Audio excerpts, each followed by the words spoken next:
हालांकि इंटरनेट ने हमें एक दूसरे से जुड़ने का बहुत ही अमेजिंग मीडियम है। इस पूरी दुनिया की सारी इंफॉर्मेशन रखता है।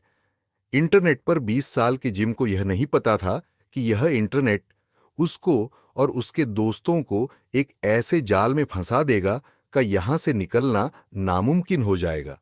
वैसे तो जिम यूएसए के शोल्डर सिटी में रहता था, पर स्टडीज के लिए वो न्यूयॉर्क में शिफ्ट हुआ था और हर शनिवार को अपने दोस्तों से वीडियो कॉल करने के लिए पास के एक साइबर कैफे जाया करता था। एक सैटरडे आफ्टरनून को कॉलेज से आते हुए जिम की नजर उसी साइबर कैफे पर पड़ी और उसने देखा कि दरवाजे के पास रखे लॉस्ट एंड फाउंड बॉक्स में एक लाइट चमक रही थी। उसने पास जाकर देखा तो बॉक्स में एक लैपटॉप रखा था। जिम को बहुत टाइम से एक लैपटॉप की जरूरत थी और लॉस्ट एंड फाउंड बॉक्स में पड़ा। वह लैपटॉप देखकर उससे रुका नहीं गया और वह लैपटॉप उठाकर अपने घर लेकर आया। घर आकर उसने अपने दोस्तों को उसी लैपटॉप से वीडियो कॉल की और वह खूब बातें करने लगे। जिम ने सबको बताया कि उसको लैपटॉप कैसे मिला था और सब उससे लैपटॉप के बारे में और पूछने लगे। तभी जिम के लैपटॉप पर एक ऑप्शन आया था और उसने देखा भी नहीं था कि उसमें आखिर है क्या। जिम लैपटॉप के अंदर के डाटा को एक्सप्लोर करने लगा और उसे कुछ ऐसी वीडियोज मिली जिसे देखकर सबका दिल दहल उठा। उस लैपटॉप में बहुत सारे ऐसे वीडियोज थे जिसमें लोगों को अलग अलग तरह से बहुत बेरहमी से मारा जा रहा था।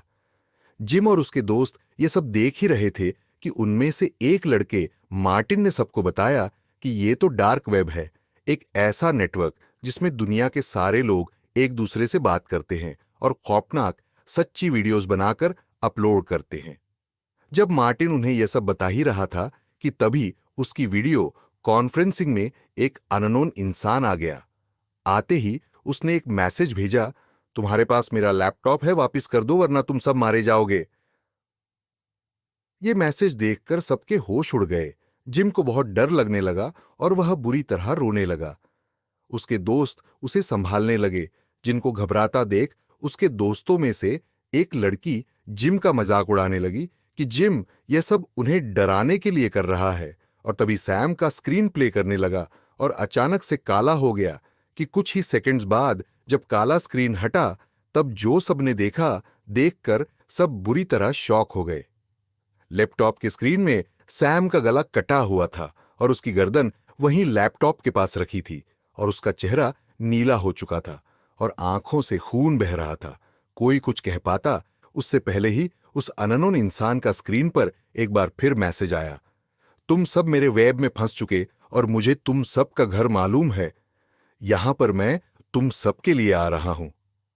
यह मैसेज पढ़ते ही जिम और उसके दोस्त बुरी तरह कांपने लगे। जिम ने कॉल खत्म करने की बहुत कोशिश की पर उसकी स्क्रीन मनोलॉक हो चुकी थी। तभी जिम ने लैपटॉप को उठाकर जोर से जमीन पर पटका और उस लैपटॉप के टुकड़े टुकड़े हो गए।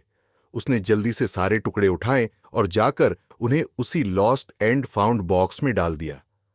घर आकर भी जिम बुरी तरह कांप रहा था। जिम ने थोड़ी हिम्मत बांधी और थोड़ा पानी पिया, लेकिन उसी वक्त जिम के मोबाइल पर एक मैसेज आया जिसमें लिखा था, है यू आर नेक्स्ट। मतलब मैं तुम्हारे लिए आ रहा हूं। यह मैसेज देखकर जिम कपकपाने लगा और वो वहीं बेहोश हो गया। जब उसकी आंख खुली तो वो हॉस्पिटल में था, पर बहुत ज्यादा डर की वजह से उसकी आवाज चली गई थी। जिम कुछ हफ्ते तक हॉस्पिटल में रहा और फिर अपनी पढ़ाई बीच में ही छोड़कर अपने होम टाउन लौट गया। उस दिन के बाद से जिम सोशल मीडिया के किसी भी दोस्त को इस इंसिडेंट के बारे में डिस्कस नहीं किया और ना ही डार्क वेब का दोबारा कभी नाम लिया। अगर आपको हमारी कहानी अच्छी लगी तो सब्सक्राइब करें। हमारा चैनल